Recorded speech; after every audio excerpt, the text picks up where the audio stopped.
দান করো, কিন্তু তোমাকে ব্যবহার করতে দিও না। ভালোবাসো, কিন্তু তোমার হৃদয় নিয়ে প্রবঞ্চনা করতে দিও না।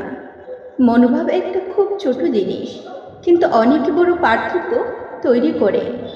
মনে রাখবেন, দ্বিতীয় বিবাহ মানেই শান্তি নয়। শান্তি থাকে মনে, শান্তি থাকে বন্ধুত্বময় সম্পর্কে এবং নিজের সুখের চেয়ে অন্যকে সুখী রাখার মাঝে। কখনো নিজের জীবনটা অন্যের সাথে তুলনা করবেন না, কারণ চাঁদ আর সূর্যের আমরা তুলনা করি না। যার যখন সময় হয় সে জ্বলে ওঠে। মানুষের থেকে তার ছায়া বড় হলে সূর্য অস্ত যায়। মানুষের থেকে তার অহংকার বড় হলে মানুষ অস্ত যায়। কারো উন্নতি দেখে হিংসা করবেন না, শিক্ষা নিন, তাহলে আপনারও উন্নতি হবে। পৃথিবীতে বাঁচতে হলে অনেক সময় অনেক কিছু মেনে নিতে হয়,